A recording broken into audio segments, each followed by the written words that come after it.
তাকে আল্লাহ বলছে, বান্দা আমি তোমাকে এখানে পূর্ণ বিনিময় দেব না, তা আমারে কই থেকে দিবেন আপনি? কথা বোঝেন নাই? সেজদার বিনিময় এখানে না ওইখানে? কোরআনের বিনিময় এখানে না ওইখানে? আল্লাহর গোলামির বিনিময় এখানে না ওইখানে? ইবাদতের বিনিময় এখানে না ওইখানে? রোজার বিনিময় এখানে না ওইখানে? তো যিনি যার জন্য করছি তিনি বললেন আমি ওইখানে দেব, তা আমি আনতে করতে আনতাম? আমি এটা আনবো কোত্থেকে আব্বা বলেন না আমারে? এরপরেও যে মালিক বলছে সব ওখানে দিব, এরপরেও যে কমপক্ষে খোরাকি চালাইতে আছে, ভাত দুগা খাওয়ায়, এত শুক্রিয়া। চুক্তিওয়ালা কাম কিরকম? চুক্তিওয়ালা কাম করে কেমনে? সিস্টেম কি? যে আপনি প্রতিদিন মিস্ত্রি যতজন নিয়ে আসেন, চুক্তির কামের সিস্টেম হলো যে এখন ডেইলি একটা হাজিরা নিয়ে যাবে, জনপ্রতি 600 টাকা করে হাজিরা, আর ছাদ ডালাই হইলে স্কোয়ার ফিট মাইকটা, বাকি যত আসে যত টাকা চুক্তি হয়েছে 220 টাকা করে চুক্তি, কথার কথায়। তো এরপরে বাকি যা তা একসাথে কি করে দেব? হিসাব করে দেব, পেমেন্ট করে দেব, এটা না নিয়ম। আগে অঞ্চলে প্রতিদিন দেয় কি? রোজ, মানে খোরাকি, ডেইলি একটা খোরাকি দেয়, রোজ দিয়া যায়। আর ওই কাম শেষ হইলে পুরায়া মাইপা ছাদ যত স্কোয়ার ফিট আসছে অত স্কোয়ার ফিটে চুক্তি হয়েছে যত আপনার সাথে, আমি একটা উদাহরণ দিলাম আর কি, তো ওইটা গুন্না ফুল পেমেন্ট দেয়। আর শাজিমের মালিক বলছে, আল্লাহ বলছে বান্দা সেজদা দাও, বন্দিগি করো, নামাজ পড়ো, গোলামি করো, হালাল হারাম মেনে চলো, আপাতত দুনিয়ায় খোরাকি নাও, রোজ নাও, হাসরের ময়দানে আসলে পুরা হিসাব করে আমি আল্লাহ তাআলা জান্নাতে বুঝায় দেব, তোমার 100 বুঝায় দেব, 100। ইয়ারিফুনাহা আররাফাহা লাহুম, আররাফাহা লাহুম অর্থ হইল কোরআনুল কারীমে আল্লাহ বলছে আমি আমার বান্দাকে জান্নাতের সমস্ত নিয়ামত দুনিয়ার কোনটার বিনিময়ে কতটুকু আমি একটা একটা করে দেখাইয়া দেব, চিনাইয়া দেব, বলে দেব। ফেরেশতা বলে দেবে যে ভাইজান 2026 সালের মে মাসের 13 তারিখ, হ্যাঁ রোজ বুধবার রাত 11টা 45 মিনিটে আপনি একবার সুবহানাল্লাহ পড়েছিলেন, এর বিনিময়ে যেই পুরস্কারটি জান্নাতে আপনার জন্য বরাদ্দ হয়েছে এটা বুঝে নেন। হ্যাঁ 13 তারিখের ফজরের নামাজের বিনিময়ে এটা বুঝে নেন, জোহরের বিনিময় বুঝে নেন, আসরের বিনিময় বুঝে নেন। এভাবে আল্লাহ তাআলা বলছে আররাফাহা, আমি চিনায় দেব আমার বান্দা নেয়ামত, কতটুকুর বিনিময়ে কতটুকু দিচ্ছি। তো যে মালিকের জন্য করছি, আমার কোম্পানি বলছে আমারে পরে দিব, তা আমি আমনে দিবেন করতে? আমার কোম্পানি আমারে বলছে পরে দিব, আমি এটা মাই নেই তো কাম করি, তা আমি অন কারাগারি করলে হবে না। এখন আমি কারাগারি করলে লাভ নেই, আমি তো এটা মাই নেই, কি করি চেষ্টা করি, আমি এটা মাই নেই তো ছোটবেলায় মক্তবে পড়ছি, আমি এটা মাই নেই তো ছোটবেলা থেকে মাদ্রাসায় পড়ছি, আমি যে কোম্পানি চাকরি নিছি ওই কোম্পানি বলছে আমার পরে দিব, আপাতত শুধু রোজ দিয়ে গেছে, খোরাকি দিয়ে যায়। তো আমার কোম্পানির সাথে যেমনি কথা আমি এমনি মানতে হবে না? তো আমার আল্লাহ তো আমার বলছে পরে দিব, বাকিটা পূর্ণ দিব। আল্লাহ তাআলা আমাদেরকে বুঝ দান করেন। আমার ভাই, আমি আপনাদের কাছে এটাই বলতে চাই, ইসলাহি মাহফিল মানে জিন্দেগি পরিবর্তন, জীবনটা বদলানো, জীবনটা বদলানো দরকার। আলহামদুলিল্লাহ এখানে অনেক নওজোয়ান ভাই আছে, বয়স্ক বাবা আছে, শহরের মানুষ, আপনারা বুঝবান মানুষ, আপনারা ভাবতে শিখেন। 1000 বছরও ফেরিওয়ালা মাল বদলায় না, ফেরিওয়ালা তার পণ্য শুধু ঘোষণা দেয়। আমরা আরো 1000 বছরও যদি বলার সুযোগ হয় মাল বদলাবো না, ফেরিওয়ালা মাল বদলায় না। ফেরিওয়ালা কালকে চাইল বেচে, আজকে ডাইল বেচে না। যেই ফেরিওয়ালা যেই পণ্য বেচে প্রতিদিন সে একই পণ্য ফেরি করে, শুধু গল্লি বদলাইছে, পণ্য বদলায় নাই।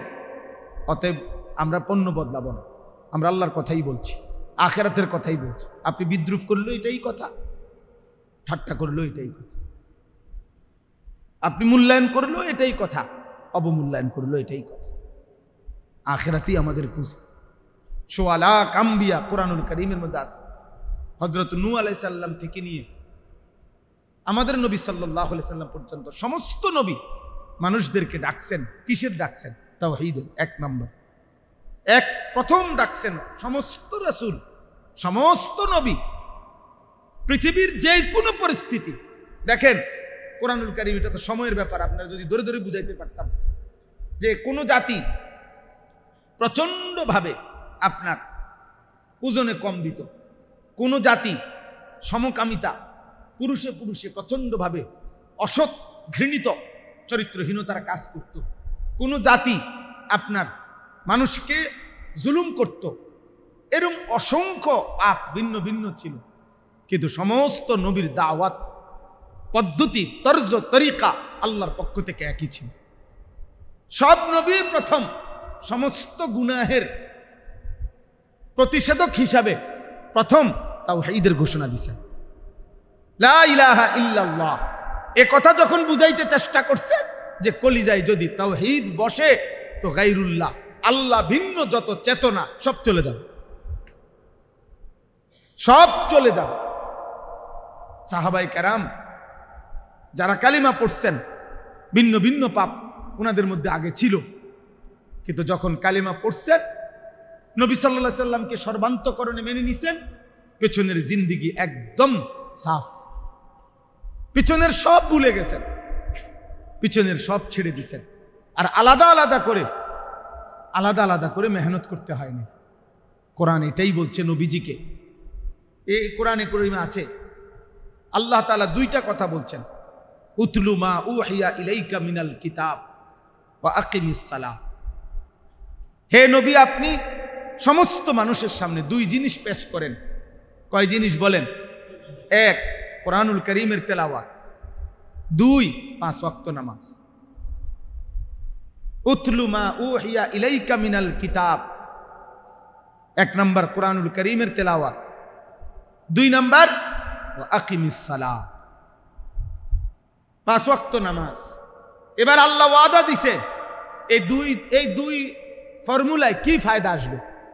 আল্লাহ বলছে শুনেন, ইন্নাস সালাতা তানহা আনিল ফাহশাই ওয়াল মুনকার। এই কায়নাতে, এই মানুষের সমাজে যত অশ্লীলতা, যত গুনাহ, যত বেহায়াপনা আছে, আমি আল্লাহ বললাম কোরআনুল কারীমের তেলাওয়াত আর নামাজ একসাথে সব দূর করে দিন। আলাদা আলাদা প্রেসক্রিপশন লাগবে, চোরের জন্য আলাদা ট্রিটমেন্ট, সুদখোরের জন্য আলাদা ট্রিটমেন্ট, চরিত্রহীনের জন্য আলাদা, না না, আলগা ফাইল লাগবে না। এই দুইটাই, এই দুই ফর্মুলা চোরের সামনেও দেন, ডাকাতের সামনেও পেশ করে, সুদখোরের সামনেও পেশ করে, ব্যভিচারী জেনাখোর তার সামনে পেশ করে, জওয়ানের সামনে এটাই পেশ করেন, বুড়ার সামনে এটাই পেশ করেন, নারীর সামনে এটাই পেশ করেন, পুরুষের সামনে এটাই পেশ করেন। আল্লাহর কোরআন, 5 ওয়াক্ত নামাজ, যার যা গুনাহ আছে সব সমূলে দূর হয়েছে। আমার উস্তাদে মোহতারাম আজকে ইন্তেকাল করছেন, অনেক দিন হয়। আমার একজন উস্তাদ হযরত মাওলানা ইরশাদুল্লাহ রাহমাতুল্লাহি আলাইহি হুজুর বলতেন যে আল্লাহর ওয়াদা সত্য যে কোরআনুল কারীমের বিশুদ্ধ তেলাওয়াত এবং 5 ওয়াক্ত নামাজের যথোপযুক্ত আদায় মানুষকে গুনাহ থেকে ফিরাবে। হুজুর বলেন, যার এখনো যেখানে এই দুইটি আমল করার পরেও যদি কারো গুনার অভ্যস্ততা থাকে, তাইলে বুঝতে হবে, তুমি তদন্ত করো, তাইলে হয়তো কোরআনুল কারীমের যথোপযুক্ত তেলাওয়াত হচ্ছে না তার, অথবা তার নামাজের মধ্যে কোনো না কোনো ত্রুটি আছে, নামাজের মধ্যে কোনো না কোনো ত্রুটি আছে। এই কারণেই, আর নাই তো এই দুইটা ঠিক হলেই অটোমেটিকলি এর প্রভাব প্রতিক্রিয়া এটাই আসবে যে সেই ইমানদার গুনাহ থেকে পবিত্র, অশ্লীলতা থেকে পবিত্র। এটাই বাস্তবতা যে নামাজের ত্রুটি অথবা আল্লাহর কোরআনে কি ত্রুটি, আল্লাহর কোরআনে ত্রুটি। তাইলে আমাদের বলেন, আমরা যারা নামাজ পড়ি আলহামদুলিল্লাহ, বাদ দেন যারা পড়ে না তাগর কথা, আমরা যারা নিয়মিত নামাজ পড়ি, আমরা এরকম আমাদের হালাত আমরা বলেন, আমাদের নামাজের ওযু সুন্নাত মোতাবেক ঠিক কয়জনের? আমাদের 2 রাকাত নামাজ পড়তে যে পরিমাণ মাসআলা মৌলিক, যেটুকু না হলে নাই হয়, অতটুকু কি পরিমাণ জানা আছে? আমাদের আত্তাহিয়াতু, দোয়ায়ে কুনুত, দোয়ায়ে মাসুরা, দুরূদ শরীফ, আমাদের শুদ্ধতার কি খবর? সূরা ফাতিহা শুদ্ধ কতটুকু? 4টা সূরা শুদ্ধ কতটুকু? বলেন কি হালাত বলেন? আপনি জিজ্ঞাসা করবেন, শত শত মানুষ বলবে হুজুর ওয়াজ প্রয়োজনে আরো 10 ঘন্টা করেন, কিন্তু এরকম ব্যক্তি বিশেষ করে আপনি এই ইন্টারভিউ লইতেন যাইয়েন না, ফেজাল লাগাইয়েন না, এই গঞ্জাম লাগাইয়েন না। দুনিয়া না আব্বা চালাকি করলেন, আখেরাত। আমি সব সময় বলি, চোখ বন্ধ করলেই তো ঝড় বন্ধ হয় না। অর্থাৎ বিষয়টা বুঝেন, তুফান আসতেছে, চারিদিকে অন্ধকার হয়ে গেছে আকাশ। এখন আপনি যদি চোখ বন্ধ করে ফেলেন, না কোনো তুফান নাই, তুফানও নাই, ঝড়ও নাই, বৃষ্টিও নাই, তুফানও নাই, ঝড়, চোখ বন্ধ করলে তার তুফান থাকে না। কথা বলেন না তো? চোখ বন্ধ করলে বুঝি তুফান বন্ধ হয়ে গেছে? তুমি না চোখ বন্ধ করে রাখছো, তুমি চোখ খোলো। তাহলে আপনি বুঝতেছেন না বললে বুঝি আখেরাত, পরকাল, হিসাব আপনি বাচ্চা যাবেন? আপনি চালাকি করতেছেন, আপনি এনে না থামাই দিলেন, ইমাম সাহেবের থাম, আরে রাখেন হুজুর, সবসময় মাতবরি করেন। আচ্ছা থাইমা গেলাম আর কি। আখেরাত, আপনি সেক্রেটারিয়ারি, আপনি সভাপতি, আপনি বৌদ্ধ শিক্ষিত মানুষ, আপনি সম্পদশালী, আচ্ছা তো ঠিক আছে, আমারে না থামাইলেন, ওনারাও থামাইলেন। আখেরাত, আল্লাহর হাত থেকে বাঁচবেন কিভাবে বলেন?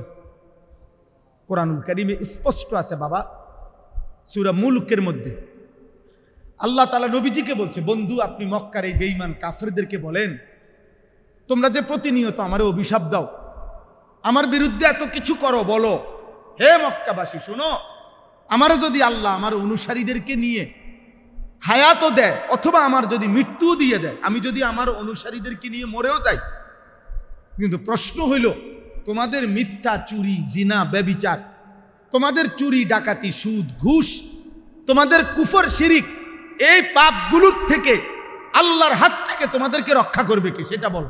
আমি নাইলে নাই। কথা বুঝেন না? মনে করেন আমরা হুজুররা নাই আর কি, আপনারা আম করে গুলি করে মেরে ফেললেন আর কি। এদেশের মসজিদ সব বন্ধ হয়ে গেল, মাদ্রাসা সব বন্ধ হয়ে গেল, আচ্ছা হলো আর কি, আমরাও সব না খাইয়া মরে গেলাম আর কি। কিন্তু এই সমাজের যারা চুরি করছে, জিনা করছে, মদ খাচ্ছে, জুয়া খেলতেছে, সুদ খাইতেছে, কিস্তি নিতেছে, হারাম লোন নিতেছে, যেই নারীগুলো বেপর্দা চলতেছে, হে মা ওরে জিজ্ঞাসা করেন, মা তোকে জাহান্নামের আগুন থেকে, আল্লাহর আযাব থেকে কে রক্ষা করবে? মানে আমাদের চলে যাওয়াই আপনাদের জন্য নাজাতের জন্য মাধ্যম।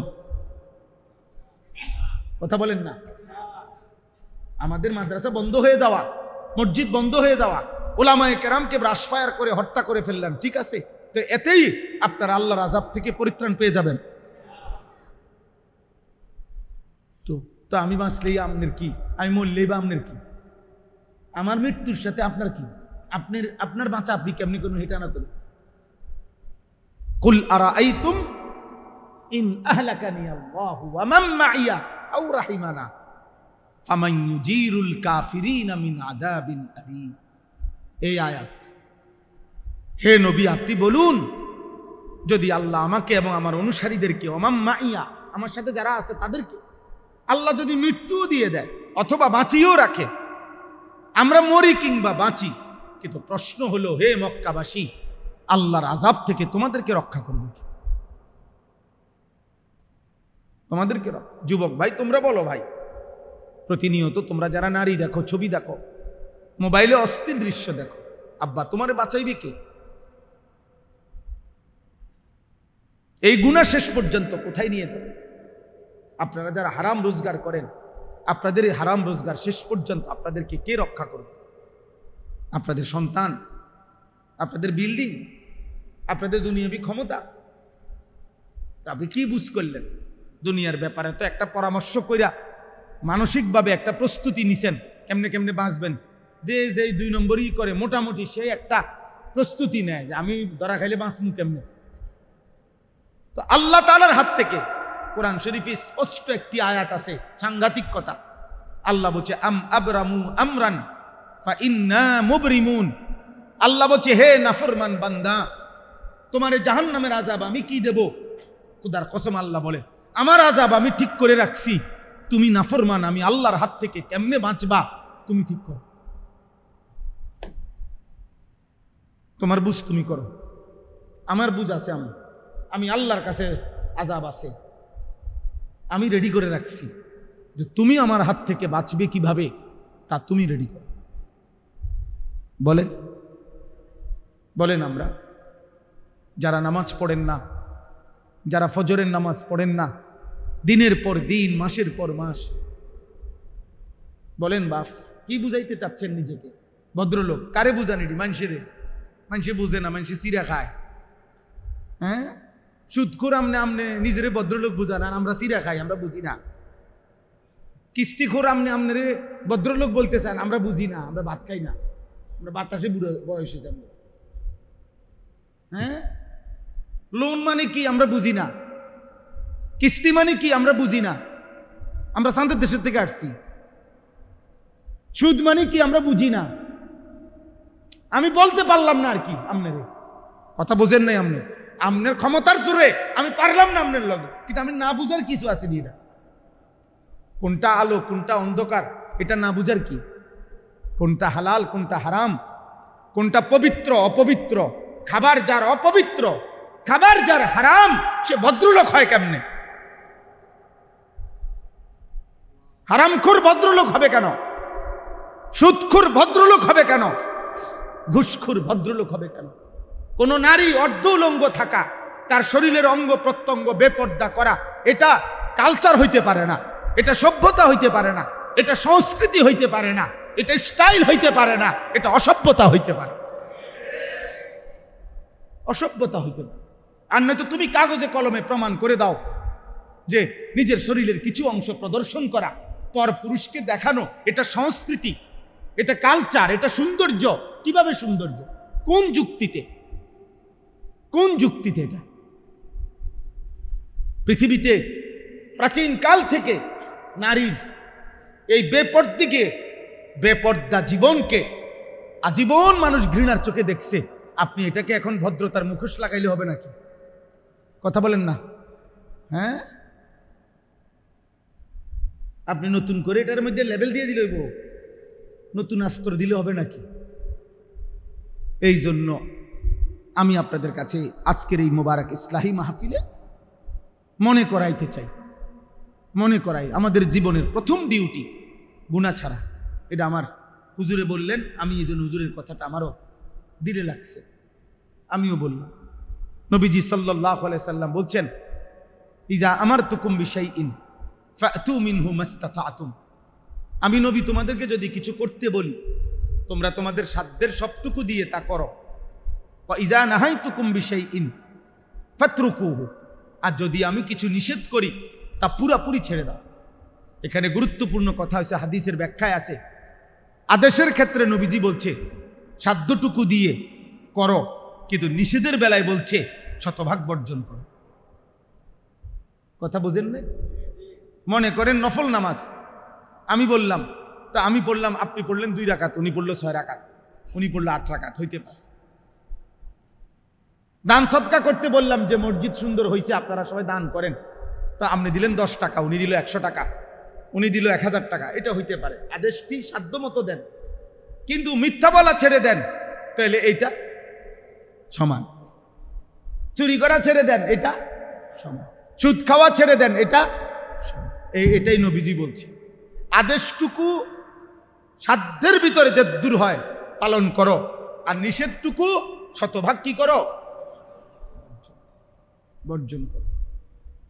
আমরা মাদ্রাসায় ছাত্রদেরকে বুঝাই, চেষ্টা করি বুঝাইতে যে আব্বা তোমার মেধার ভিত্তিতে, পড়ালেখার মুখস্থ শক্তির ভিত্তিতে রেজাল্ট ক্রমিক নম্বর কম বেশ হইতে পারে, কিন্তু আখলাক বরাবর হইতে হবে।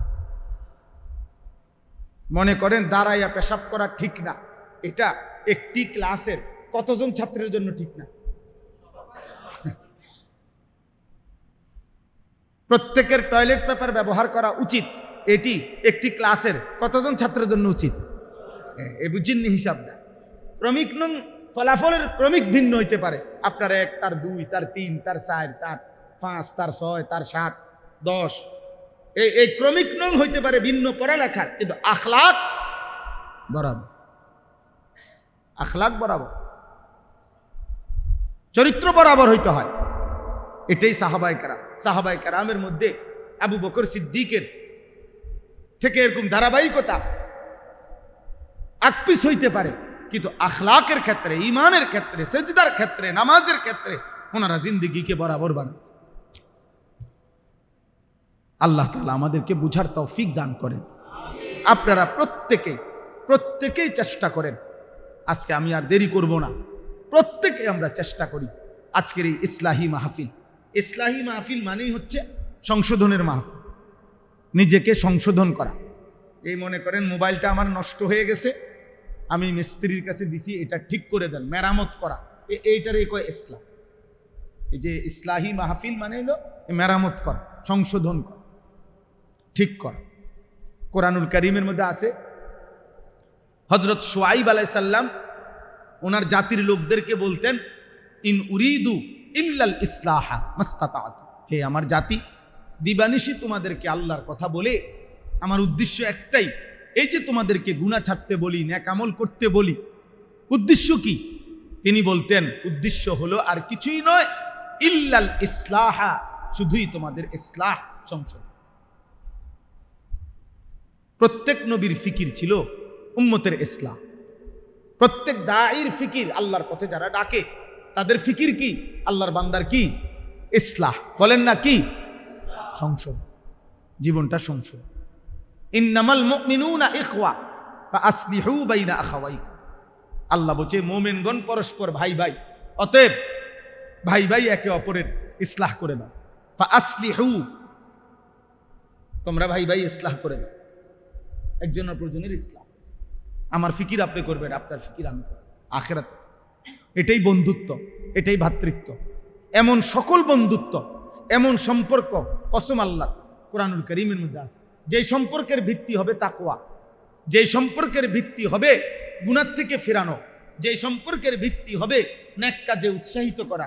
এমন সম্পর্ক স্বামী স্ত্রী, এমন সম্পর্কের বাপ ফুত, এমন সম্পর্কের দুই ভাই, এমন সম্পর্কের দুই বন্ধু, আল্লাহর কসম কিয়ামতের দিনও তারা এই সম্পর্ক ঠিক থাকবে। এই সম্পর্কের সূত্রেই হাসরের ময়দান থেকে হাত ধরাধরি করে একসাথে জান্নাতে ঢুকবে। আর অন্য সকল বন্ধুত্ব সম্পর্ক বিচ্ছিন্ন হয়েছে। আল আখিল্লাউ ইয়াউমাইদিন বা'দুহুম লিবা'দিন আদুউন ইল্লাল মুত্তাকিন, আল্লাহ বলছে সকল বন্ধুত্ব সেদিন একে অপরের শত্রু হবে কিয়ামতের দিন, ইল্লাল মুত্তাকিন, একমাত্র তাকওয়ার বন্ধুগণ ব্যতীত।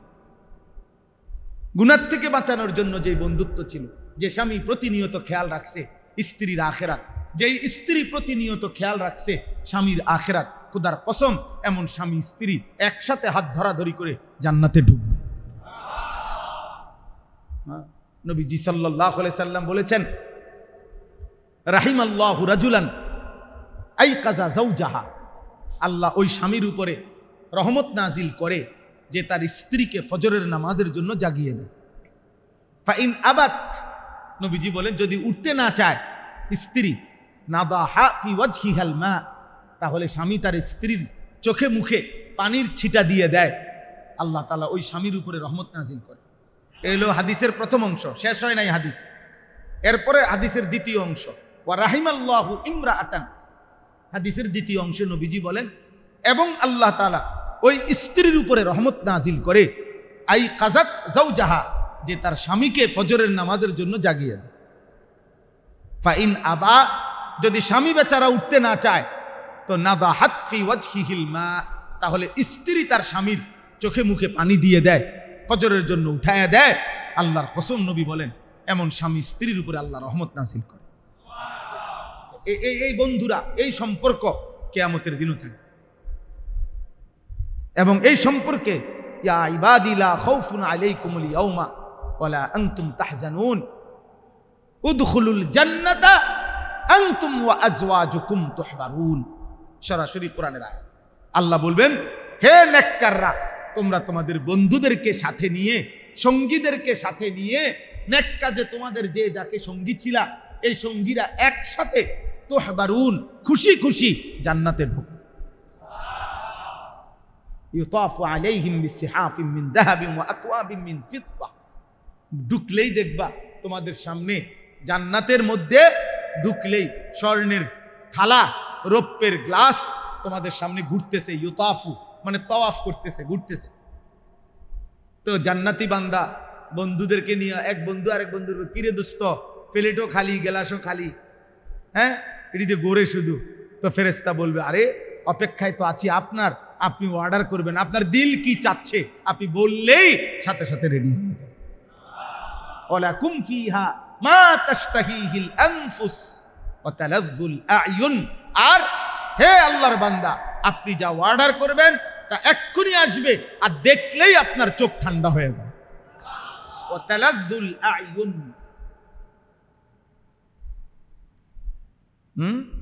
আপনারা যদি দুনিয়ার এই সব বই পড়ে মজা পান, আল্লাহর কসম আমরা কোরআন পড়ে তার চাইতে কোটি গুণ বেশি মজা পাই।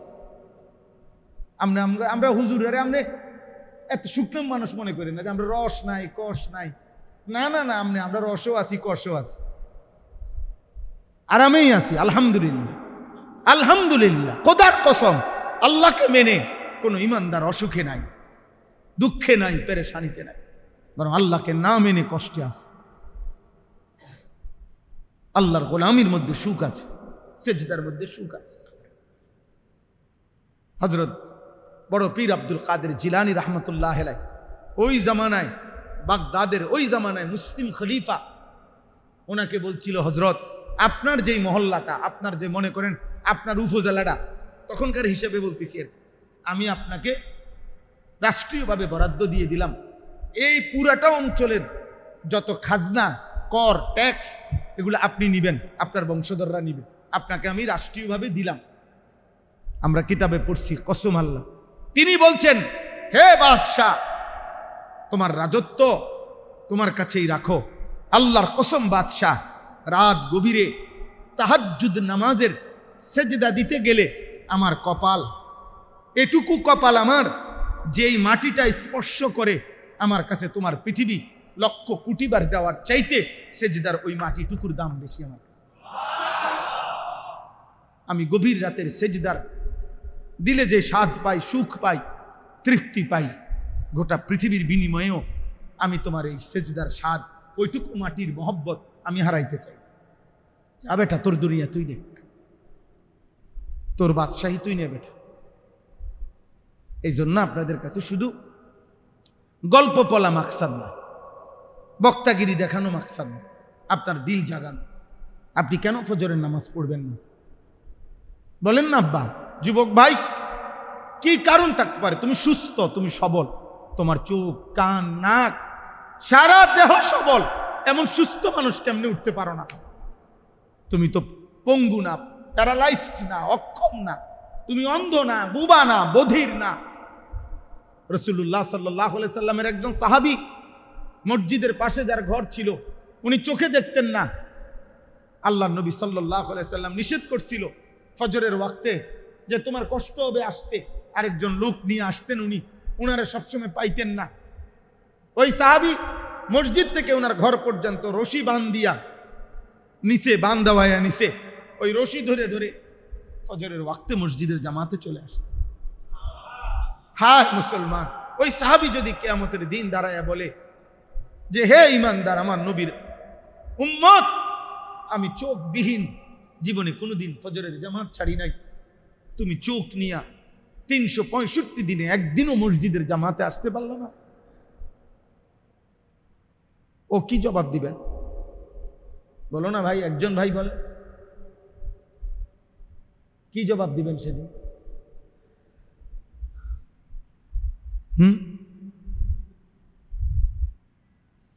ওই ছেলে দেখেন, তার পুরা মনোযোগ মোবাইলের দিকে, ওই দেখেন। ভাইয়া, আল্লাহ তোমারে দয়া করে। আবার হাসে।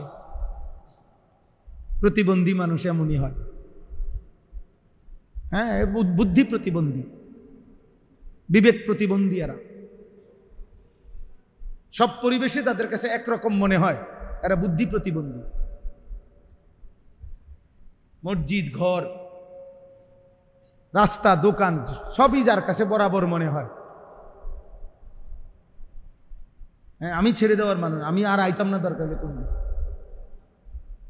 আমি বড় ভেজাইলা মানুষ, কিন্তু আমি ছেড়ে দিতাম না মানুষকে। আমার এটা আগের থেকেই অভ্যাস, আমি প্রয়োজনে আর আসবো না কোনদিন। কিন্তু আজকে পাইছি, আজকেই বলে গেল। তো এই জন্য বললাম আমরা আজকে, আমার শেষ কথা এটাই, ফজরের নামাজ। রাসূলুল্লাহ সাল্লাল্লাহু আলাইহি ওয়াসাল্লাম বলেন, মান সাল্লা সালাতাস সুবহি ফাহুয়া ফি জিম্মাতিল্লাহ। যে ফজরের নামাজ পড়লো সে নিজেকে আল্লাহর জিম্মায় তুলে দিল। হ্যাঁ, আজ আমি নিজেকে আমার রবের জিম্মায় উঠাই দিল, আল্লাহর জিম্মায় উঠাই দিল। আর মালিক যেন তার সারাদিনের দায়িত্ব নিয়ে নিল। সুবহান, ফাহুয়া ফি জিম্মাতিল্লাহ। পরিষ্কার বিশুদ্ধ হাদিস। হাদিসের ব্যাপারে নির্ভরযোগ্যতা নিয়েই বললাম।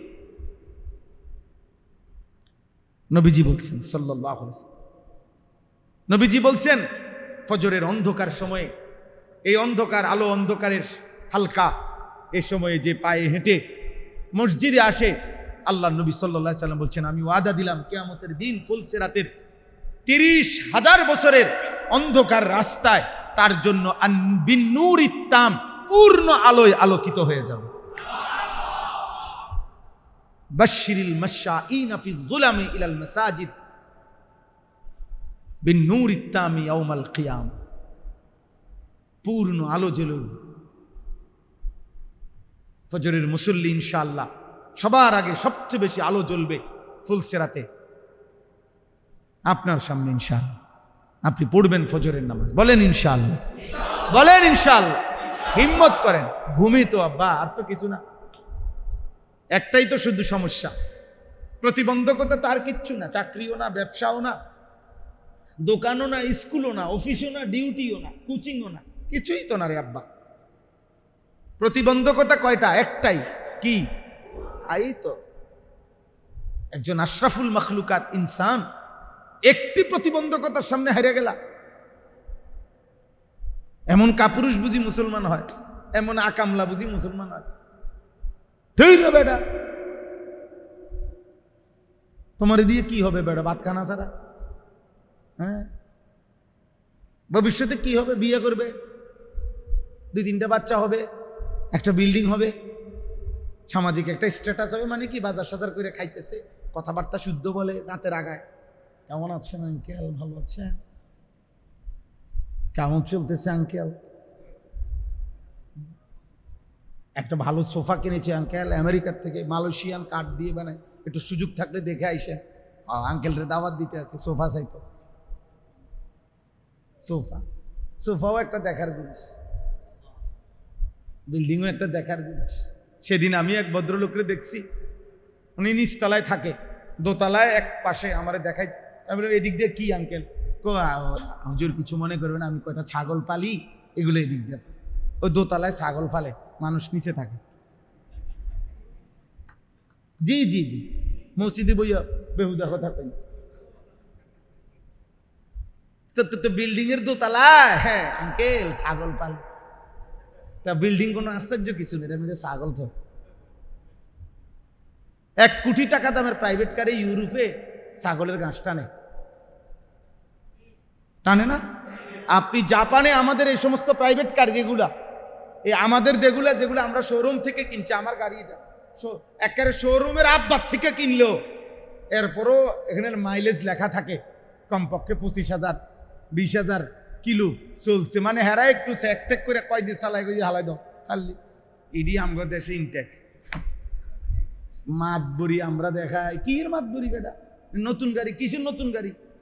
এই যে এনে দিয়ে 26,000 কিলো চলা, যে হালাই দিছে। আমি কিনছি গাড়ি, এবারটা তো কইছে আমার এটা নতুন গাড়ি, তো নতুন গাড়ির মধ্যে এটা লেখা আসে কেন, এটার হিসাব আসলো কেন? এটা একটা ডাইরেক্ট কাগজপত্রের মধ্যে আপনার জাপানি যে কাগজ দিছে আমারে ওইখানে মধ্যে লেখা আছে কত মাইলেজ চলছে। বুঝেন নাই? তো তাহলে কিছু এটা হইলো। ওরা এই সমস্ত গাড়ির মধ্যে ছাগলের ঘাস টানে। আমার একজন ঘনিষ্ঠ লোক আছে, অস্ট্রেলিয়া থাকে, আমি আরো আগেও বলছি এই কথা। এটা ওনারে আমি একদিন জিজ্ঞাসা করছি, আপনি অস্ট্রেলিয়া কি করেন? কয় হুজুর আমি হেলিকপ্টার দিয়ে সার দেই। সার সার সে সার দেয়, হেলিকপ্টার দিয়ে কি দেয়? তো আমরা বাংলাদেশে হেলিকপ্টার দিয়ে সার দিব কোন বছর? আমরা অটোই দিই শেষে না। তাহলে দুনিয়া দুনিয়া কোন দিন হবে আব্বা? কি আহামরি দুনিয়া কি হবে মোমেনের জন্য? আপনাদের আমাদের সবার বিল্ডিং যেদিন 10 তলা শেষ হয়ে যাবে সেদিন ইউরোপ আমেরিকায় শুনবেন 100 তলার গুলো পুরান ভবন। পুরান ভবন। এই জন্য চলেন আমরা ফজরের নামাজ পড়বো ইনশাআল্লাহ। হযরত আব্দুল্লাহ ইবনে ওমর রাদিয়াল্লাহু তাআলা আনহুমা বলেন, ইজা ফাকাদনাল ইনসানা ফি সালাতিল ফজর আসানা বিহি যন। নবীজির জামানায় আমরা কোন মুসলমানকে যদি আমরা ফজরের নামাজে অনুপস্থিত দেখতাম, আল্লাহর কসম তিনি বলেন আমরা তাকে দুইটি বিষয় ধারণা করতাম তার ব্যাপারে, হয় তিনি অসুস্থ নয় তিনি মুনাফিক। কসম খোদার, এটাই কিতাবে আছে। আমরা যাকে ফজরের নামাজে মসজিদের জামাতে অনুপস্থিত দেখতাম আমরা তার ব্যাপারে ভাবতাম হয়তো সে কি রোগাক্রান্ত অথবা কি মুনাফিক। হযরত উবাই ইবনে কাব রাদিয়াল্লাহু তাআলা আনহু বলেন, নবীজি একদিন ফজরের নামাজের পরে জিজ্ঞেস করলেন, আজকে অমুক আছে? বললেন নাই। অমুক আছে? নাই। দুইজন ব্যক্তির ব্যাপারে জিজ্ঞেস করলেন। হযরত উবাই ইবনে কাব বললেন, নবীজি বলেই যখন দেখলেন নাই, তো নবী সাল্লাল্লাহু আলাইহি সাল্লাম তার পবিত্র জবানে বললেন, নিশ্চয়ই এশার নামাজ এবং ফজরের নামাজ জামাতে পড়া মুনাফিক যারা তাদের জন্য ভীষণ কঠিন। তাহলে ওই মানুষদের ব্যাপারে কি ধারণা করছেন? কথা বলে না, ওদেরকে অনুপস্থিতির কথা জিজ্ঞাসা করেই এরপরে এই কথাটা বলার অর্থ কি? এদের ব্যাপারে কি ধারণা করছেন বলেন না? বলে বুখারীর হাদিস, মুসলিম শরীফের হাদিস, মুত্তাফাকুন আলাই হাদিস। নবীজি বলছেন, ইন্না আসকালা সালাতিন আলাল মুনাফিকিন সালাতুল ইশা ওয়া সালাতুল ফজর। নিশ্চয়ই মুনাফিকদের জন্য দুইটি নামাজ কঠিন, এশার নামাজ এবং ফজরের নামাজ। এই জন্য বলেন পড়বো ইনশাআল্লাহ। আপনাদের এই মসজিদ দেখে অনেক ভালো লাগছে, অনেক ভালো লাগছে বাস্তবে। আসলে এই কারণে বলছি, এমন সুন্দর মসজিদ, বিশ্বাস করেন এই কলিজা দিয়া বলতেছে, এটা যদি ফজরের মুসল্লি ভরে যায় কত না সুন্দর হবে। যে মসজিদ কমিটি এত সুন্দর মসজিদ করলেন, আপনাদের হাত জোর করে অনুরোধ, আপনারা আরেকবার বসেন নতুন মিটিংয়ে, ফজরের মুসল্লি বাড়াবো। আপনারা ফিকির করলে যদি মসজিদ এত সুন্দর হয়, আপনারা ফিকির করলে মুসল্লিও বাড়বে। এই এলাকার নওজোয়ান ভাই, দোস্ত আমার, বন্ধু আমার, সাথী আমার, প্রিয় ভাই আমার, তোমরা কয়েকজন যুবক নিয়ত করো, ফিকির করো, প্রস্তুতি নাও, এক বন্ধু আরেক বন্ধুকে ফজরের জন্য ডাকো, কথা বলো, প্রত্যেকে একজনের দায়িত্ব নেন। একবারে সহজ, একজন সিদ্ধান্ত নিবেন, আমি আমার একজন মানুষের সাথে আমি লিয়াজু সম্পর্ক করলাম, ভাইয়া তুমি আগে উঠলে আমারে কল দিবা, আমি আগে উঠলে তোমারে কল দিব। দুই বন্ধু মিলে আমরা একজন আরেকজনকে ফজরের জন্য ডাকবো। শুধু একজনের দায়িত্ব নিলে সম্ভব হবে না? কথা বলেন না কেন? সম্ভব হবে কিনা ভাই বলেন না? একজন আপনি ওনারে ডাকেন, আমি ওনারে ডাকি, আমরা দুইজনে মিলে মিশে, আমরা দুইজন ডাকলে 4 জন হবে, 4 জন ডাকলে 8 জন হবে। আমি আলহামদুলিল্লাহ সারা বাংলাদেশে এই কাজ করি। আমার শায়েখ আল্লামা মুফতি মুশতাকুন নবী কাসিমি, আমার হুজুরের অনুমতিতে আমি ফজর ক্যাম্পেইনের কাজ করি। প্রতিদিন প্রতি বয়ানে কিছু সময় ফজরের নামাজের কথা বলি, কম বেশি চেষ্টা করি। ফজরের নামাজ মুমিনের নামাজ, ফজরের নামাজ পার্থক্যের নামাজ। ফজরের নামাজের সময় পার্থক্য হয় মুমিন এবং মুনাফিক। আশ্চর্য হবেন, কিতাবে আছে আব্বা, যে ফজরের সময়ের বাতাস, এই ভোরের ফজরের ওয়াক্তের বাতাস খোদার কসম মুনাফিক মুক্ত বাতাস। ফজরের বাতাসে মুনাফিকের হাওয়া লাগে না। মুনাফিক তো ঘুমায়, মুনাফিক বেঈমান ঘুমায়, মুশরিক ঘুমায়। জেগে আছে শুধু কে? ঈমানদার। ফজরের বাতাসে শুধু ঈমানদারের নিঃশ্বাস। ফজরের বাতাস পবিত্র বাতাস, ভোরের বাতাস। কারণ এই বাতাস শুধুই ঈমানদারের নিঃশ্বাস গ্রহণ করে। সেজদা বলে। আল্লাহ তৌফিক দান করে, হিম্মত করেন ইনশাআল্লাহ। যুবক ভাই তোমরা সবাই হিম্মত করো, পারবা ইনশাআল্লাহ। নওজোয়ান না পারলে পারবে কে? যুবক হারলে দুনিয়া হেরে যাবে। এক এক নওজোয়ানের পুরা শক্তি আমরা খেয়াল করলে হল। একটা অ্যালার্ম ঘড়ি কিনেন, একটা অ্যালার্ম ঘড়ির দাম ঘন্টা ফিরতো না এমনি টুং টুং করে। এগুলো একটা আমাদের বাসায় আম্মা আনাইছিল। এই প্রত্যেক দিন মা, আমরা ভাই বোনরা ঘুমাইতাম যে রুমেই, এই মা দরজার সামনে এই বেল, এই ঘন্টা এটা দিয়া এই বেল ফিরা টুং টুং টুং টুং টুং টুং করে উঠ। যতক্ষণ না উঠতাম, কত সময় গেছে মা রে বলছি, মা উঠছি তো মা, এই ঘন্টা ফিটন বন্ধ করেন মা, উঠছি। মাই বলতো না ফুত, এইসব কথা কইলে হইতো না। শোয়ার থেকে উঠছি কইলে হইতো না। উঠো, লাইট জ্বালাও, দরজা খোলো, বাইর। আমার যখন দুইটা বাচ্চা আছে, আমার যখন দুই সন্তান, আমি যখন সন্তানের বাপ, তখনও আমার মা আমারে উঠাইছে। সম্ভব, হিম্মত করলে সম্ভব, ফিকির করলে কি সম্ভব। একটা মোবাইলে 5টা অ্যালার্ম আছে, প্রত্যেক মোবাইলের মধ্যে কমপক্ষে কি আছে? 5টা অ্যালার্ম দেওয়া যায়। 4:45 জামাত, আপনি আরো 20 মিনিট আগের থেকে দেন। আপনি একটানা টিপ দিয়ে বন্ধ করবেন, আবার বাজবে, আবার বাজবে, আবার বাজবে। আপনি উঠেন, আল্লাহর জন্যই উঠেন। 4 রাকাত নামাজ মাত্র, 8টা সেজদা, অল্প সময় অনেক দাম। তাহলে পড়বো কখন? এখন থেকে। বলেন ইনশাআল্লাহ, বলেন ইনশাআল্লাহ। আমার একটা স্লোগান আছে, হয়তো এখন নয়তো কখনো নয়। মানে হয় বলতে হবে এখন, আর নয়তো তোমার মতো আকামলারা দিয়ে কোনো সময় তো না। বুঝেন নাই কথাটা? হয়তো এখন নয়তো কখনো নয়। বলেন কখন? বলেন কখন? ইনশাআল্লাহ, ইনশাআল্লাহ। আল্লাহ তাআলা সবাইকে হিম্মত দান করেন। শেষ কথা হলো, ফজরের নামাজ বিজয়ের নামাজ। ফজরের নামাজ, মাহাদির সৈনিক যারা হবে তারা ফজরের নামাজের পরেই মাহাদি এবং ঈসা নবী শেষ দাজ্জালের বিরুদ্ধে যুদ্ধ করবে এবং বিশ্বময় দাজ্জালকে হত্যা করে, সমস্ত বেঈমানদেরকে হত্যা করে ফজরের মুসল্লিদেরকে নিয়ে মাহাদি এবং ঈসা, আল্লাহর কসম, বিশ্বময় ইমানের পতাকা, কালেমার পতাকা, বিজয়ের পতাকা উড়াবে। এবং সেই কাফেলা হবেই হবে আব্বা, এ তোমার নবীর বাণী। দেখার বিষয় হলো তুমি সেই কাফেলায় থাকবে কিনা, অথবা তোমার পরবর্তী প্রজন্ম থাকবে। কাফেলা তো হবেই, মাহাদির কাফেলা তো হবেই। দাজ্জালের বিরুদ্ধে মুমিন তো লড়বেই, লড়বে না? কেউ না কেউ লড়বে। দোয়া করেন যে আল্লাহ যেন আমাকে তৌফিক দেয়, আমার প্রজন্মকে, আমাদের জেনারেশনকে আল্লাহ তাআলা যেন ঈমান আমলের জীবন দান করে। আল্লাহ তাআলা আজকের এই মাহফিল, ওই ছেলে, তোমার নাম কি রে আব্বা? সাফিদ। ও অনেক ফিকির করছে, আমার কাছে 2-3 বার গেছে, বারবার আমার মসজিদে গেছে, 2 দিন আগেও গেছে, গিয়া কাগজ পোস্টার হ্যান্ডবিল দেখাইছে, হুজুর আপনি আসবেন আমার এখানে, আমাদের মা। আলহামদুলিল্লাহ, আল্লাহ আনাইছেন।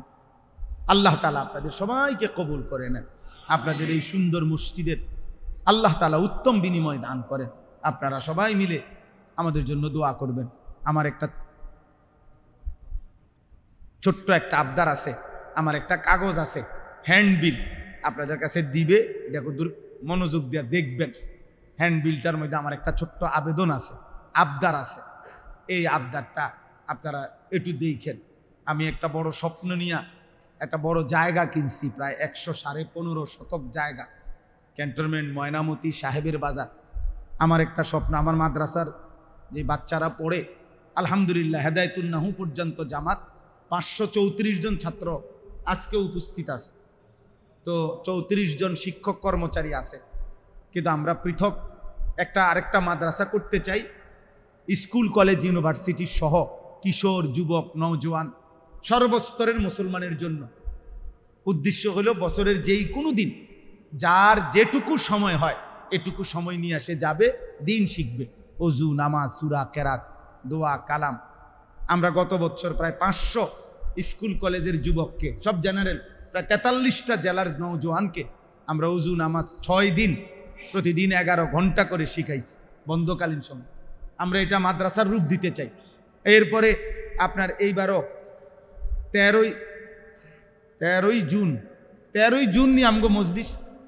13ই জুন মাসের 13 তারিখ কোরবানির পরে ইনশাআল্লাহ একদিন দ্বিতীয় শনিবার, আমার মাদ্রাসার প্রত্যেক মাসে দ্বিতীয় শনিবার ইসলাহি মাহফিল হয়। ওই 13ই জুন দ্বিতীয় শনিবার সকাল 8টা থেকে রাত 8টা পর্যন্ত ইনশাআল্লাহ কিশোর নওজোয়ানদের জন্য একদিনের ইসলাহি মজলিস হবে। জোহর পর্যন্ত অজু, নামাজ, সূরা, কেরাত শিখানো হবে। জোহরের পর থেকে বয়ান হবে। আমার শায়েখ আল্লামা মুফতি মুশতাকুর নবী সাহেব হুজুর থাকবেন। আমাদের প্রিয় বক্তা, বাংলাদেশের আলোচিত বক্তা, প্রিয় বক্তা আল্লামা মুফতি আরিফ বিন হাবিব, তিনি ইনশাল্লাহ নিজে ডেট দিয়েছেন, থাকবেন আল্লাহ চাহে তো। আপনাদেরও যুবক ভাইদের সুযোগ থাকলে আমাদের মাদ্রাসায় যাবেন। 13ই জুন ক্যান্টনমেন্ট থেকে উত্তর দিকে ময়নামতি সাহেবের বাজার, এই কাগজের ঠিকানা আছে। আর কাগজটার মধ্যে আবেদন আছে আমাদের ওই জায়গাটা যেখানে আমরা এই বড় মাদ্রাসাটা করতে চাই। এই জায়গা প্রায় 2,67,00,000 টাকা জায়গার দাম। তো আমরা একটা ছোট্ট হিসাব বাইর করছি।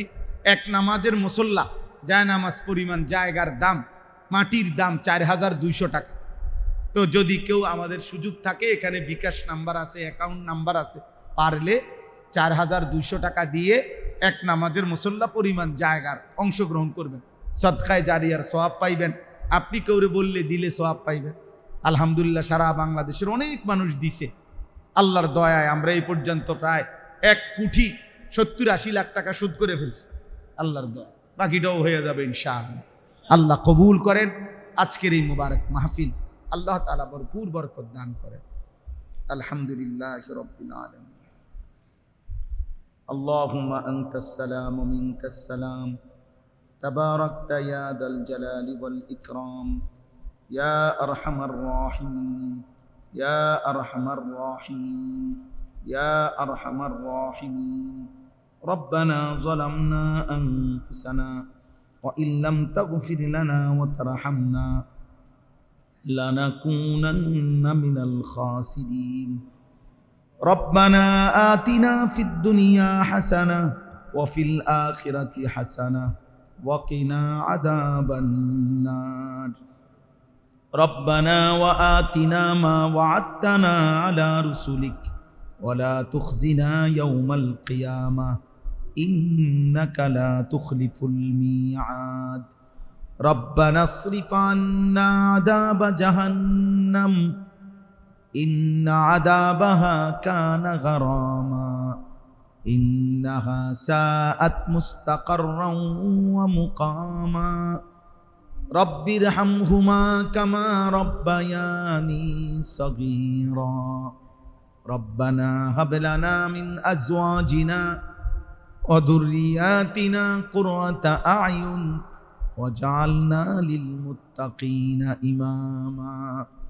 رب اجعلني مقيم الصلاة ومن ذريتي ربنا وتقبل دعاء. ربنا اغفر لي ولوالدي وللمؤمنين يوم يقوم الحساب. মাওলায়ে করিম আপনি মাফ করে দেন, মেহেরবান মাওলা আপনি মাফ করে দেন। রাত অনেক গভীর মাওলা, আপনার ঘরেই বসেছিলাম মাওলা, আপনার কথাই শুনতেছিলাম মাওলা, মদিনার বন্ধুর কথাই শুনছিলাম। আল্লাহ আখিরাতের ভয় হচ্ছিল মাওলা, জাহান্নামের আগুনের কথা মনে পড়লো মাওলা। চক্ষু বন্ধ করে ভেবে দেখলাম পেছনের জিন্দেগি গুনায় গুনায় ভরে গেছে রে মাওলা। কত রাত এমন গেছে আপনারে একটা সেজদাও দেই নাই মাওলা। কতদিন এমন গেছে আপনাকে একটা সেজদাও দেই না। আপনি তবুও রিজিক বন্ধ করেন নাই, আপনি তবুও নিঃশ্বাস বন্ধ করেন নাই, আপনি তবুও আলো বাতাস বন্ধ করে দেন নাই। এমন মালিক কেমনে রে ভুলে গেলাম রে মাওলা, এমন মালিক কেমনে ভুলে গেলাম মাওলা, এমন মেহেরবান কেমনে সেজদা না দিলাম রে মাওলা।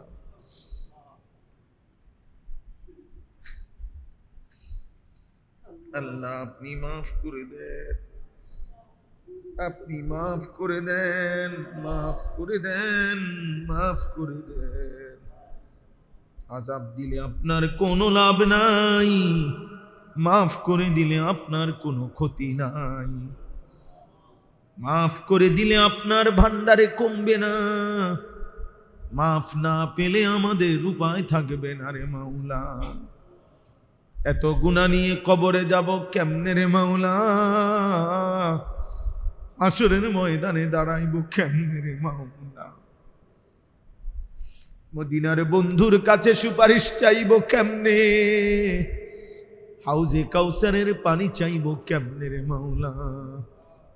আল্লাহ আপনি মাফ করে দেন, আপনি মাফ করে দেন, আয় আল্লাহ আপনি মাফ করে দেন, আপনার ঘরে রেখেই মাফ করে দেন, আজ এখনই মাফ করে দেন, আগামী জীবন আপনি সুন্দর করে দেন, ঈমান আমল দান করেন, ইজ্জত আফিয়ত দান করেন, তাকওয়া তাহারত দান করেন, হিম্মত ইস্তেকামত দান করেন, ইখলাস দান করেন, সেজদাওয়ালা কপাল বানিয়ে দেন, কাঁদনেওয়ালা চোখ বানিয়ে দেন, জিকিরওয়ালা জবান বানিয়ে দেন, মোহাব্বতওয়ালা দিল বানিয়ে দেন, সুন্নতওয়ালা জীবন বানিয়ে দেন, জীবনটা কাজে লাগাবার তৌফিক দান করেন, কিশোর যুবক ছেলেগুলোকে বদলে দেন, বদলে দেন, ফজরের মুসল্লি বানিয়ে দেন, 5 ওয়াক্ত নামাজের মুসল্লি বানিয়ে দেন, যুবকের কপাল আপনার জন্য নুয়ে দেন মাওলা,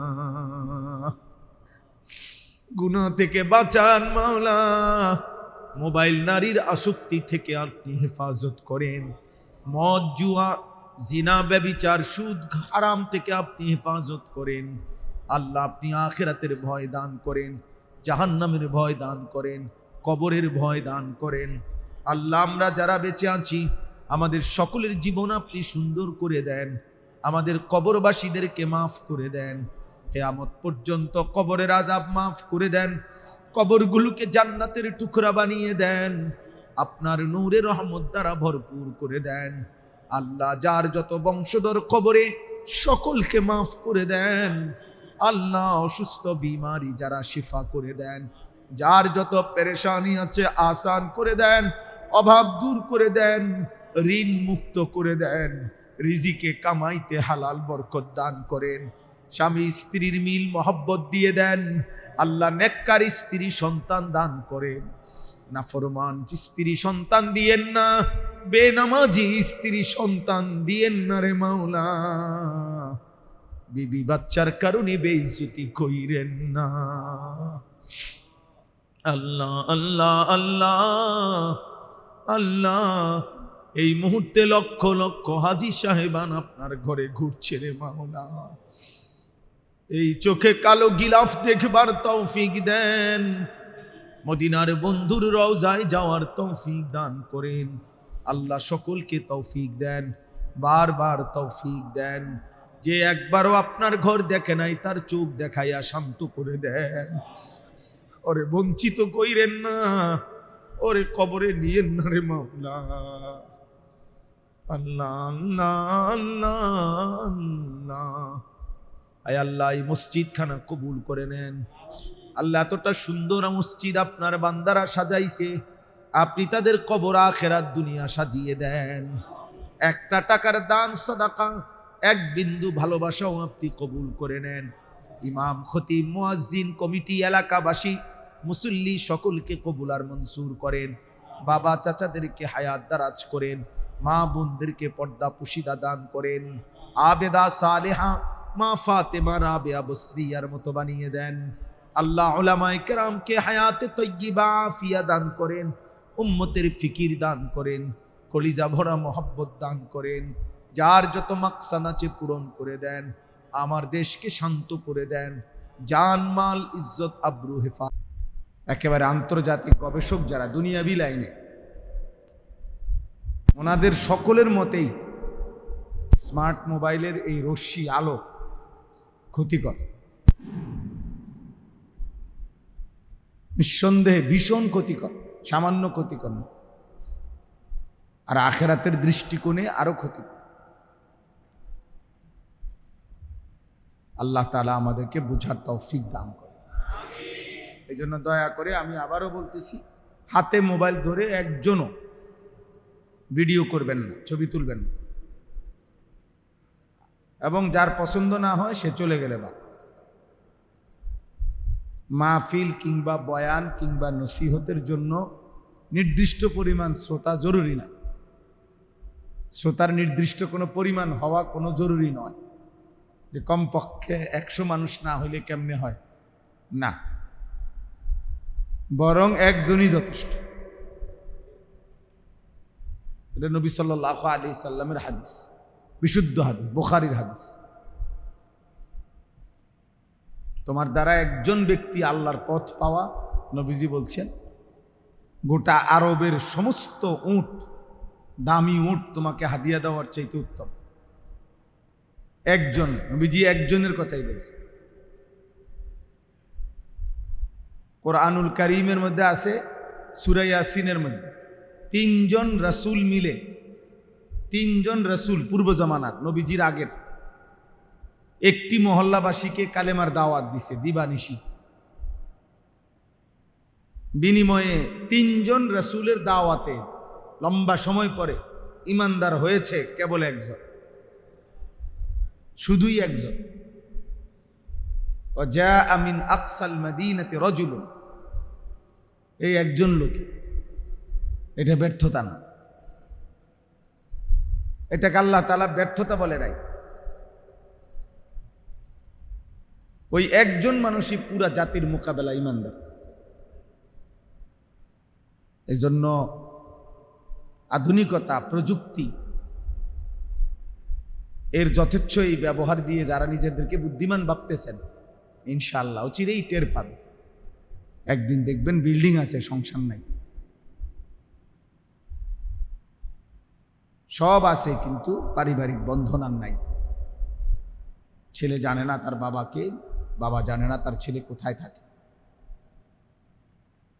মা জানে না মেয়েটা কোথায় থাকে, মেয়ে জানে না মা কোথায় থাকে।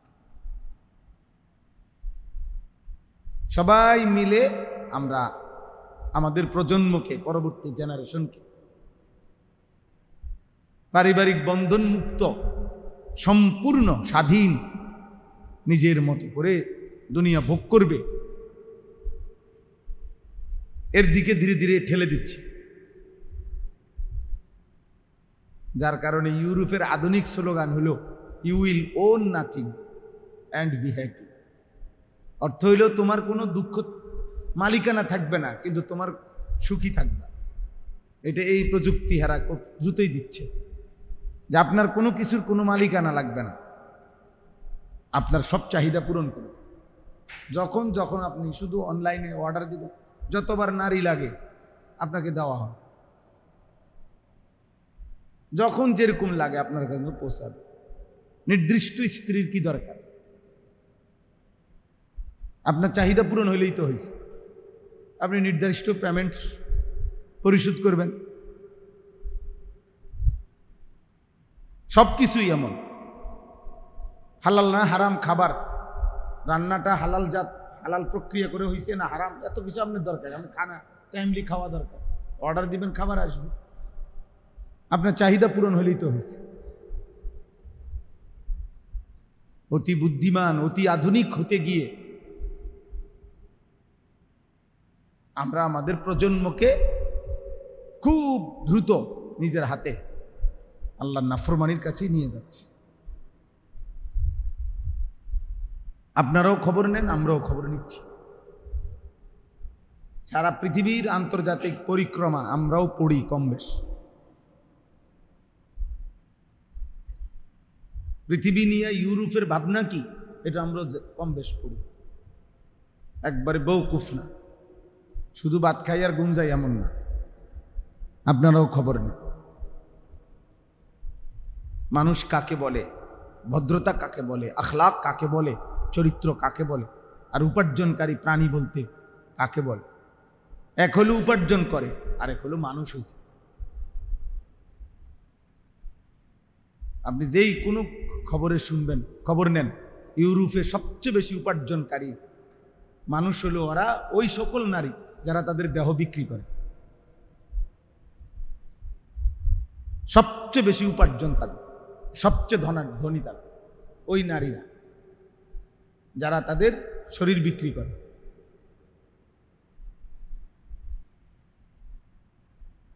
ওরা সবচেয়ে দাম, সবচেয়ে হাই রাইজ বিল্ডিং, সবচেয়ে বিলাসবহুল জীবন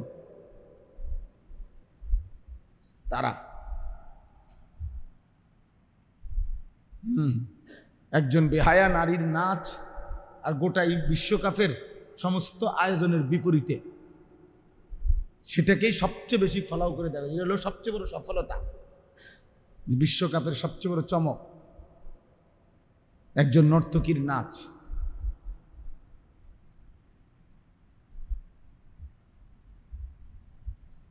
আপনারা খবর নেন পত্রিকায়, এই আগত বিশ্বকাপ উপলক্ষে সবচেয়ে বেশি হাইলাইটস করা হইতেছে কি?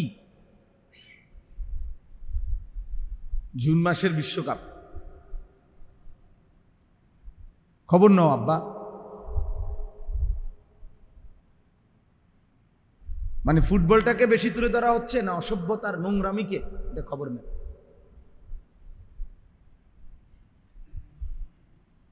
তিন দেশের আয়োজন, তো তিন দেশের আলাদা আলাদা সাংস্কৃতিক অনুষ্ঠান, মানে নাচ, পৃথক পৃথক নাচ। যার কাছে যে দূর আছে সর্বোচ্চ অতটুকু উজাড় করে পৃথিবীবাসীকে নাচ গান দেখাবে। এটাই উদ্বোধনী অনুষ্ঠান। উদ্দাম নাচ, এটাই হলো কি উদ্বোধন, বর্ণাঢ্য উদ্বোধন।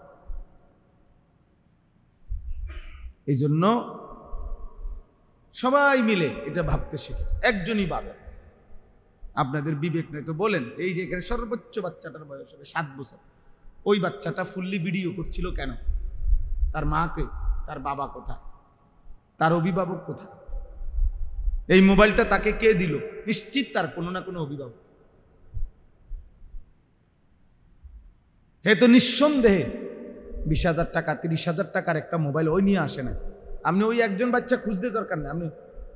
আপনি সমাজের বাস্তবতা বলেন। আপনি ওই এক, এটা যদি এমন না হয় যে কিরে আমরা এতগুলো জুনায়েদ বাগদাদির মাঝখান দিয়া এই একজন বাচ্চা করতে গাইল, এরকম বিষয়টা তো কি এমন? বিষয়টা তো এমন না। তো কাজে ওই একজনকে মেনশন করা মাকসাদ না, আমাদের সমাজ বাস্তবতা তুলে ধর। প্রতিনিয়ত আপনারা একটা মার্কেটে গিয়া, একদিনের মার্কেটে দাঁড়াইয়া ঘন্টা 2-1 দেখেন কি পরিমাণ বাচ্চাদের হাতে মোবাইল। প্রত্যেক মহিলা যারা মার্কেটিং করতেছে তাদের বাচ্চাদের হাতে কি পরিমাণ। বাচ্চাকে যাতে ডিস্টার্ব না করে এর একমাত্র মোক্ষম হাতিয়ার তার মোবাইল। মহিলা এবার নিশ্চিন্তে মার্কেটিং করতেছে, মহিলা এবার নিশ্চিন্তে ড্রেসিং টেবিলে সাজতেছে, মহিলা এবার নিশ্চিন্তে পাশের ঘরের বাবির সাথে গল্প করতেছে, মহিলা এবার নিশ্চিন্তে ওনার মনে যা চায় তাই করতেছে। বাচ্চারে বুতেও নিত না, জিনেও নিবে না। বাচ্চা 7 আসমানও যদি তার উপরে ভাঙ্গা পড়ে কোনো টেনশন নেই, কোনো বিপদ হবে না, কারণ তার হাতে তো মোবাইল আছে। ও এটাই দেখতেছে এক মনে। এবারে তার মা যদি 3 ঘন্টা না 30 ঘন্টাও না থাকে তার অসুবিধা নাই, ওই হারাইতো না। ওরে তো আসল তাবিজ দিয়ে দিছে,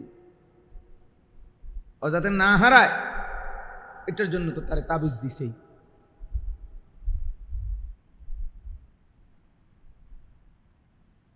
শত শত ছেলে কিশোর মাত্র 12 বছর 14 বছর, বাবা মার সামনে দাঁড়াইতেও চায় না।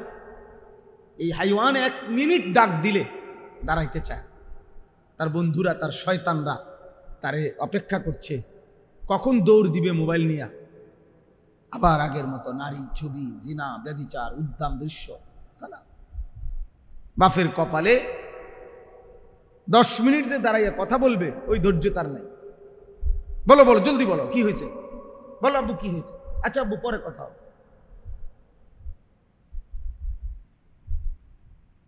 উনি ভদ্রলোক ভাবতেছে ওনার ছেলে নিজের মতো করে বেড়ে উঠতেছে, নিজের মতো করে নষ্ট হইতেছে। নিজের মতো করে কোনো কিছু বেড়ে ওঠে না, নিজের মতো করে নষ্ট হয়। ফেলে রাখলে, ছেড়ে দিলে নষ্ট হয়ে যায়। এমনকি এটাই নিয়ম যে লোহাও যদি মাটির উপরে রাখে, মাটি লোহা হয় না, লোহা মাটি হয়ে যায়। মাটি কি হয় না, লোহা হয়। লোহা কি হয়? ফেলে দিলে দামি জিনিসটাও নষ্ট হয়ে যায়, শ্রেষ্ঠ সম্পদটাও কি হয়ে যায়, নষ্ট, বেদামি হয়ে যায়। আমাদের পরম শ্রদ্ধেয় হযরত মাওলানা মুফতি শামসুল ইসলাম জিলানী সাহেব, উনি অল্প কথায় বলতেছিলেন, ফালা রাফাসা ওয়ালা ফুসুকা ওয়ালা জিদালা ফিল হজ। জীবনটা অশ্লীলতা মুক্ত, গুনাহমুক্ত করা মুমিনের কাছে আল্লাহর চাওয়া, একজন মুসলমানের কাছে আল্লাহ তাআলার প্রথম চাওয়া। এক মুসলমানের প্রথম জিম্মাদারি তারকুল মুনকারাত, গুনাহ ছাড়া। দ্বিতীয় জিম্মাদারি ফি'লুল খায়রাত, আদেশগুলো পালন করা। গুনাহ বর্জন হলো প্রথম দায়িত্ব, দ্বিতীয় দায়িত্ব হলো আদেশ পালন। প্রথমত গুনাহ বর্জন, দ্বিতীয়ত আদেশ পালন। আরবি ভাষায় বলে দাফউল মুদাররাতে মুকদ্দামুন আলা জালবিল মানফা। এটা আরবি প্রবাদ। অর্থ হলো উপকার আনয়ন করা তার চাইতে অগ্রে ক্ষতি দূর করা। আগে হলো কি দূর করা? ক্ষতি দূর করা, এরপরে হলো উপকার আনয়ন করা। আপনি সহজ বাংলায় বুঝবেন, এই যে মনে করেন এই জানালার গ্রিল, এটা যদি পুরান হয়, ঝংকার ধরে নেন, এখন এটাকে আবার নতুন করে রং লাগানো উচিত। এখন কি করণীয়? প্রথমে রং লাগাবে, এরপরে সিরিজ কাগজ দিয়া ঝংকার ফেলবে। আগে সিরিজ কাগজ দিয়ে কি করবে? তাহলে আগে ক্ষতি সরাইতে হয়। এই গ্রিলের জন্য, লোহাটার জন্য ক্ষতিকর যেটা, এটা আগে কি করতে হয়? এরপরে রং লাগাইতে হয়, এরপরে উপকারটা দিতে হয়। এটারই বলে আর কি, আগে ক্ষতি সরাও, এরপরে উপকার আনো। আমরা বাংলা ভাষা আরো সহজ বাংলায় বলে বুঝার জন্য যে ভিক্ষা থাক কুত্তা সামলা, উযবু বিল কালব। অর্থাৎ ভিক্ষুক বাড়ির দরজায় আসছে চাউলের জন্য, ভিক্ষার জন্য। ঠিক এই সময় বাড়িওয়ালার কুকুর মারাত্মকভাবে ঘেউ ঘেউ করতেছে, যে কোনো মুহূর্তে আক্রমণ করবে। এই ভিক্ষুকের চাওয়া হলো বাড়িওয়ালার কাছে, ভাই আমার চাউলের দরকার নেই, আমার উপকার লাগতো না, আমি কি সরান? কুত্তা সরান, ওইটাতে তো আমার কামড় নাও, আমার চাল লাগবে না। এইটারে বলে আর কি যে ভিক্ষা থাক কুত্তা সামলা। আগে কুকুর সামলাও, ক্ষতি সরাও, আমার ক্ষতি যাতে না হয়, আমার উপকার করতে হবে। আর আজ আমরা এই সামান্য কিছু টুকটাক উপকার, ছেলেটা একটা ঘর হইলে ভালোভাবে থাকতে পারবে, এসি হইলে একটু আরাম পাবে, ফ্রিজ হইলে ঠান্ডা পাবে, এই একটু সামান্য সুখের দুনিয়াবি উপকরণ, এটুকুর ইন্তজাম আমরা করে দিচ্ছি ওই মানুষটার জন্য, অথচ তার আখলাক, চরিত্র, জিন্দেগি নষ্ট হয়ে যাচ্ছে। আর উনি ওনার বাহ্যিক কিছু একেবারে সস্তা, একেবারে নাথিং কিছু জিনিসের নিয়ে ওনার হায়াত শেষ করে দিতেছে। যে ছেলের বিল্ডিং এর জন্য ওনার এই ফিকির, ওই ছেলের আখলাকের জন্য ওনার ন্যূনতম কোনো ফিকির নেই। যেই ছেলে পেলে থাকবে ওদের জন্য ওনার এই পরিমাণ টেনশন, এদের জন্য এই পরিমাণ টেনশন। বিল্ডিং ছাদ ঢালাইয়ের দিন পুরা ধারায় ছিল। আমি সবসময় বলি, আমার আফসোস এটা, আমি কত দেখছি জীবনে, ছাদ ঢালাইয়ের দিন একটা সুরকি যাতে কম না পড়ে এই জন্য আলাদা লোক রাখে, আলাদা লোক। তুই শুধু ডালাইয়ের মেশিনের সামনে দাঁড়ায় থাকবি, তুই শুধু গনবি 60টা সুরকি, একটা সিমেন্ট, একটা বালু দিতেছিস, সিলেকশন বেশি করে দিবি, ছাদ যেন মজবুত হয়। কার জন্য? আমার সন্তান থাকবে এখানে, আমার প্রজন্ম থাকবে এখানে, সেই প্রজন্ম, তার জন্য ছাদ ঢালাই হইতেছে। যে সন্তান গত 365 দিনে খোদার 1 বছরে কোনোদিন ফজরের নামাজ পড়ে নাই, এমন মানুষরূপী জানোয়ারের জন্য বিল্ডিং এর ছাদ ঢালাই হইতেছে। ওইটা পুরাটা জানোয়ার বেটায়, ওইটা আস্তা জানোয়ার বেটা। যার কপালে সেজদা নাই ওই জিন্দিগি জানোয়ারের জিন্দিগি, ওই জীবন পশুর জীবন, ওই জীবন মানুষের জীবন। কপাল যার মালিকের সামনে নয় না, তার চাইতে বড় বেয়াদব আসমানের নিচে জমিনের উপরে আর কেউ হয় না।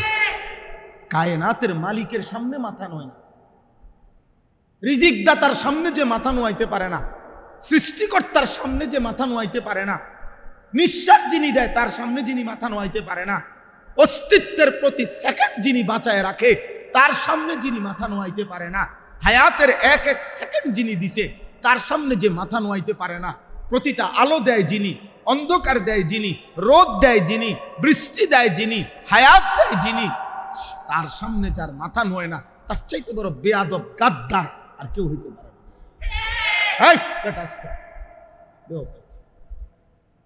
আস্তে কথা বলো, চিল্লাও কেন?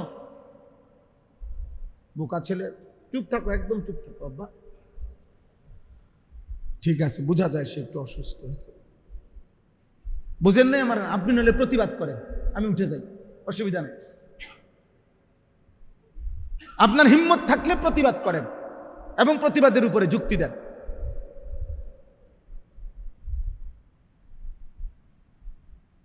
ও মানুষ হইল কিভাবে? এই সন্তান কি শিক্ষিত? ওরে কি শিখাইলাম আমরা? আমাদের ভাত কম হইতে পারে আব্বা, আমরা মাদ্রাসায় পড়ছি, আমাদের দুনিয়াবি অর্থবিত্ত কম হইতে পারে, আমগো ইমাম সাহেবের বেতন কম হইতে পারে, আমগো মুয়াজ্জিনের বেতন কম হইতে পারে, আমরা আল্লাহ বলি নাই, সেজদা বলি নাই। আমনে মাসে 2 লাখ টাকা ইনকাম করেও আমনের কপালে একটা সেজদা দিতে পারেন না, আর আমার মালিকের গোলাম মাত্র 10,000 টাকা মসজিদে বেতন নিয়েও খোদার 30 দিন জামাতের সাথে সবার আগে সেজদা দেয়। এ কৃতজ্ঞ বান্দার চিহ্ন, এ শাকের অনুগত বান্দার চিহ্ন। এটা ব্যর্থতা না, এটা সফলতা, যে সে তার মনিব চিনে, সে তার বানানেওয়ালা চিনে। অকৃতজ্ঞরা মূল্যায়ন করে না দেখা কৃতজ্ঞ বান্দার লসের কিছু নেই। কোন নাফরমান মানুষ যদি কোন দিনদারকে মূল্যায়ন করে না দেখা দিনদারের ব্যর্থতার কিছু নেই।